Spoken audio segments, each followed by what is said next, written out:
que significa diadema na Bíblia? Muitos estudiosos buscam saber o que significa diadema na Bíblia, e quando se trata do livro de Apocalipse é preciso dobrar a atenção para concluir alguma tese.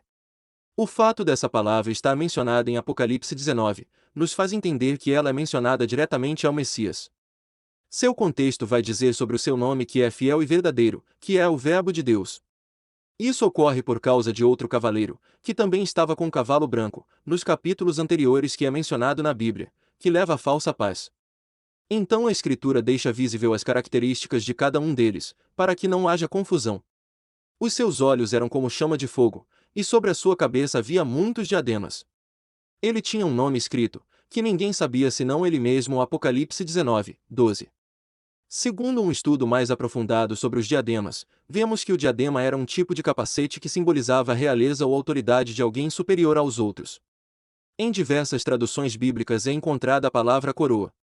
Essa coroa ou diadema, como preferir chamar, é direcionada para alguém que tem autoridade.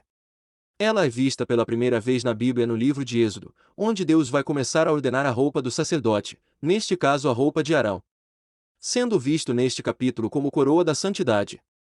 No entanto, esta expressão coroa descrita no livro de Êxodo é interpretado como alguma coisa separada. No hebraico a palavra coroa é nezer, que significa alguma coisa separada, uma grinalda, consagração, coroa, cabelo, separação. Dá-se a entender que pelo fato de estar rodeada por volta da cabeça, fala de uma mente sã diante de Deus. No seu substantivo masculino pode significar também a consagração de um sumo sacerdote naquele tempo e também o voto de um nazireu. Este termo é usado também no livro de Jeremias, onde ele faz menção do cabelo da Jerusalém personificada. Portanto, no contexto da palavra nezer pode-se concluir que é o ato de consagração a Deus. Sendo praticamente similar aos ensinos de Paulo quando ele faz menção do cabelo da mulher.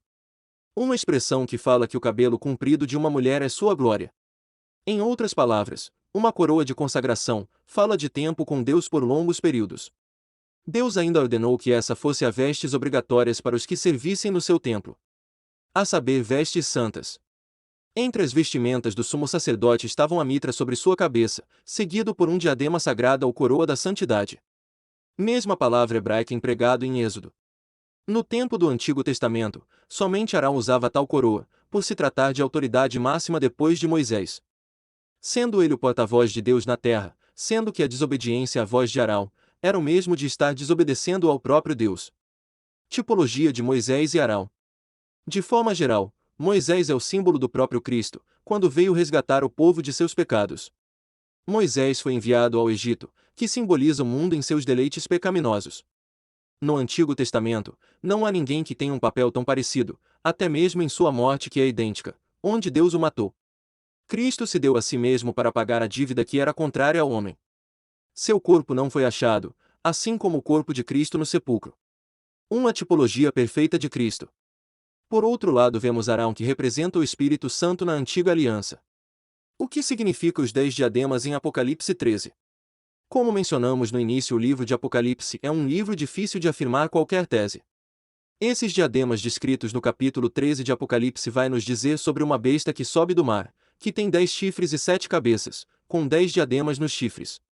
Trazendo assim o sentido que subiria 10 reis de nações em concordância para servirem o anticristo nos últimos dias. Esta visão é uma visão figurativa, onde é necessário estudar seu contexto para que haja uma compreensão concisa.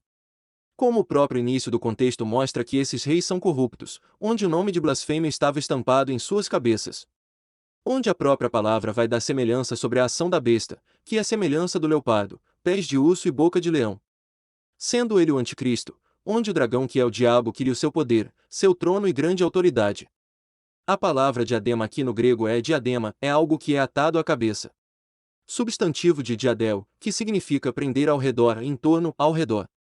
Porquanto, a palavra diadema traz um sentido no grego de dignidade real, de alguém que tem influência e pode trazer acontecimentos à existências. Porque tudo o que a cerca está no seu comando. Se aplicarmos o sentido de que é uma mente de blasfêmia, dá-se a entender no decorrer do capítulo 13 que seu coração é um coração maligno. O fato de a palavra coração aparecer é o mesmo que dizer de mente. Jesus em suas palavras vai dizer que o que contamina o homem, não é o que entra nele sim o que sai. Porque do coração procede as saídas da vida, coração é mente, e mente é coração. Toda vez que a Bíblia menciona coração, não é o coração físico que bate no corpo humano e sim o coração que dá início a ações, ou seja, a mente. Conclusão. Porquanto, o que aprendemos com o que significa diadema na Bíblia é que há duas interpretações, onde uma representa a consagração a Deus e outra que representa a autoridade de reis e rainhas. Sendo interpretado como coroa da santidade em Êxodo e Levíticos. E no Novo Testamento como diadema, colocado acima da cabeça, que fala de grande autoridade e poder. Jesus tinha muitos diademas, por conta que era e é, o Rei dos Reis e Senhor dos Senhores. Dito até mesmo que os que estavam nos céus, lançavam suas coroas sobre ele, representando assim a autoridade máxima no céu. O significado de diadema na Bíblia é vista por dois pontos de vista, primeira representativa da autoridade do céu e a outra a autoridade na terra.